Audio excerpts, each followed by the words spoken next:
নবাবদের পক্ষ থেকে ইসলামী যে নামগুলো ছিল এগুলোর মতো পরিবর্তন হয়েছে যে শিক্ষার আমাদের শিক্ষার মাঝে যে ইসলামী যে চেতনা ছিল ইসলামী শিক্ষাকে দূর করার কারণে ইসলামী শিক্ষা থেকে সবাই দূরে সরার কারণে এই ষড়যন্ত্রটা বাস্তবায়ন হয়েছে।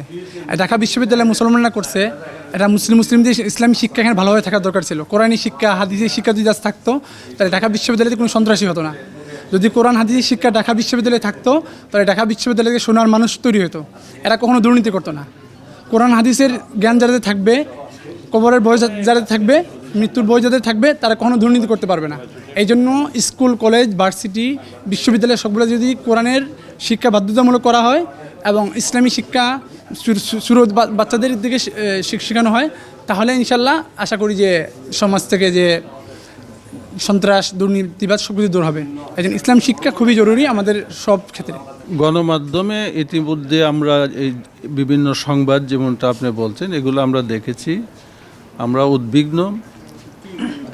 হ্যাঁ, এই যে অনেক সময় ছেলেরা মানে মেয়েদের সাথে অবৈধ সম্পর্ক করে তাদেরকে পাচার করা হয় এবং তাদেরকে না, সেটা তো আপনি প্রশ্ন করলেন যে মুসলিম নারীদেরকে তারা প্রেমের ফাঁদে ফেলে তাদেরকে বিভিন্ন জায়গায় ধর্মান্তরিত করা হয় এবং অনেক সময় তাদেরকে হত্যাও করা হয়।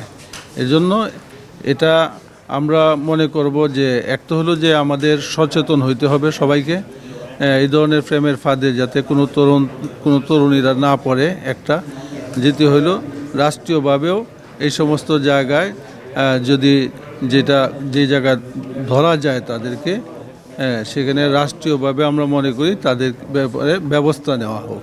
মাত্র 30% টাকায় জমির মালিক হয়ে নতুন বাংলাদেশের গড়ে তোলার স্বপ্ন দেখা বাংলা বসতি। বাংলাদেশ একটা স্বাধীন সার্বভৌম বাংলাদেশ।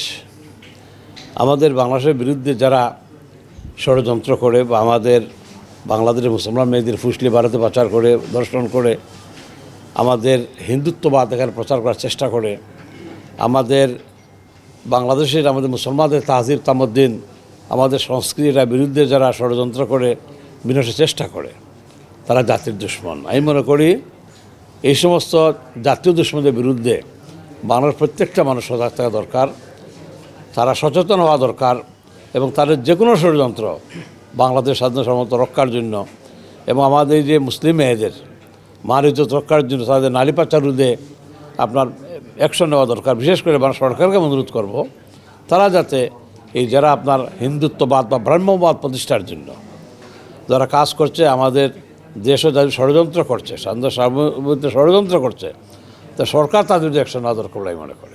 মুসলমানদের স্থাপনা এবং প্রাচীন যে স্থাপনাগুলো আছে এবং বিভিন্ন ধর্মের যে উপাসনালয়গুলো আছে এগুলোর উপরে আক্রমণ বা হামলা কিংবা সেগুলোকে বিনষ্ট করার যে প্রচেষ্টা চলছে, আসলে সেখান থেকে উত্তরণের একটাই পথ ধর্মীয় সহিষ্ণুতা।